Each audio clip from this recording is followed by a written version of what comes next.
Can you beat the Forex market? Is that even possible? In this video, I'm going to share with you something different.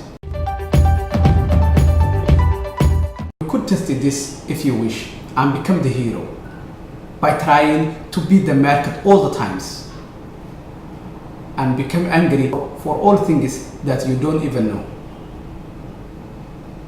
and take bigger losses and frustrations and more. But what if I can tell you something different? What if we can trade the market? What if there are few things that you can do right now that can make you come close to beating the market? So I'm going to share with you a few tips that can give you an edge over the market. Tip number one is to choose your broker well. This is a very important step. People may think we are talking about winning or having an additional edge, but how is that has something to do with your broker? This is because the brokers could give you a spread and commission.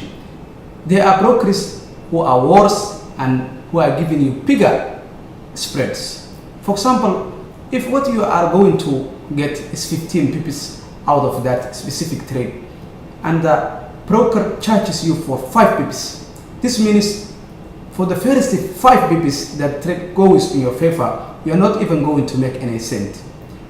After that 5 pips, then after that you could start earning some money.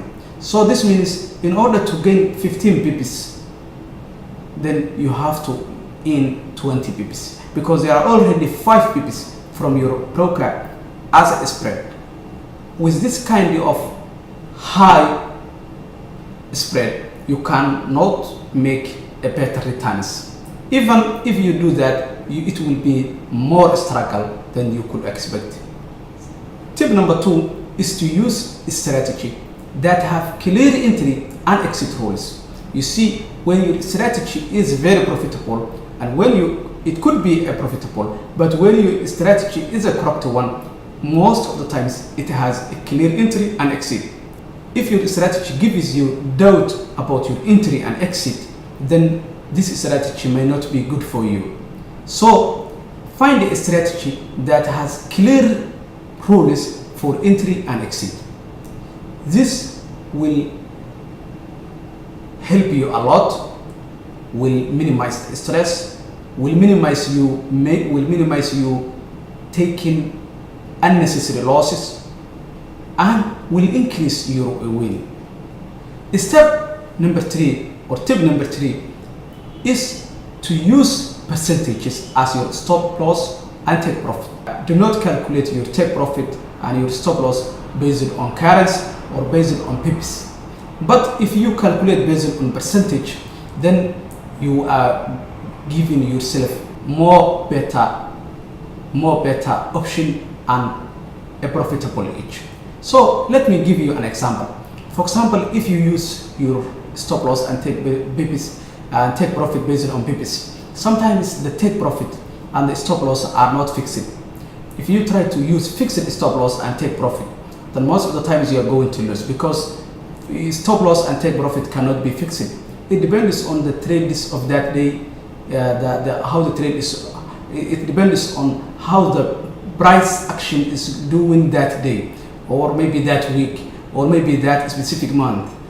It has nothing to do with fixed or because if you use it to have 30 pips gain, if this market used to continue for 30 pips each and every day previously, maybe this month it will change. So you cannot have most of the time is fixed stop loss and take profits because most of the times you're going to be a loser.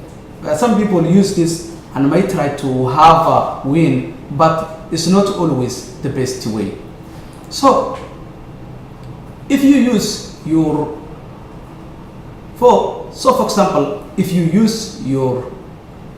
calculate your take profit and stop loss by using pips, sometimes you could have 30 pip stop loss or maybe 10 pip stop loss.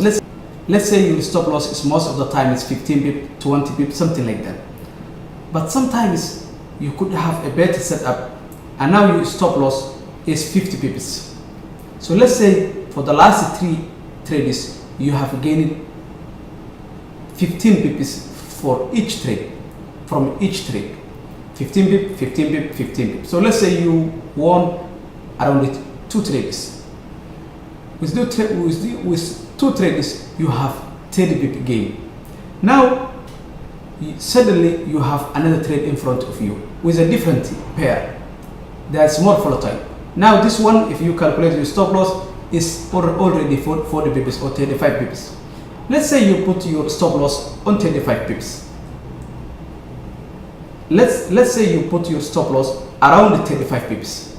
Now let's say for some reason this trade went against you and you lost 35 pips. This 35 pips will be equivalent of all your win for the last 2 trades. You can understand how this will hurt you. But if you use percentage, you could have better options. It doesn't matter where the stop loss goes, but what you are looking is the percentage. Let's say you are risking 1% of your capital. So based on your percentage, you will calculate the pips, how many pips you have. For example, let's say you have 40 pips or 20 pips or 30 pips. Still the 40 pips will be equivalent to your 1% loss because you are changing the sizes. Even if it is 50 pips, you will drag your stop loss to 50 pips, but with a different size or with a different lot size. Thus, even if you lose, you will lose like normal times. You will lose only the 1%. By percentage, you will increase and understand your trading account more wisely and better than anything else. The last step, the last tip is put your stop loss on the right place, not the convenient place. Some people have some kind of fixed stop loss on their mind. So what they do is they simply have maybe 30 pip stop loss or maybe 20 pip stop loss. So even if this 20 pip stop loss is in the wrong place, without a place where there are no more buyers, if you are buying, your stop loss should be behind the support. If you are selling, it should be above the resistance. Same. But many people, since they have fixed stop loss, then they will put their stop loss just by using the number they have in the mind. So this is not a good thing, because always you have to protect your stop loss. Always you have to give your always you have to protect your trades. Always you have to give your trade space to move around. You see, if your stop loss is too tight, most of the times, even if you are winning in that specific trades, still you are going to lose. The trade will hit your stop loss and then will go to the direction. Always give your traders a breathing space for the trade to go around. This will minimize a lot of your losses and will give you a better winning edge. I hope this video has been informative for you, and I thank you for viewing. Please, if you are new to our channel, subscribe. Thank you.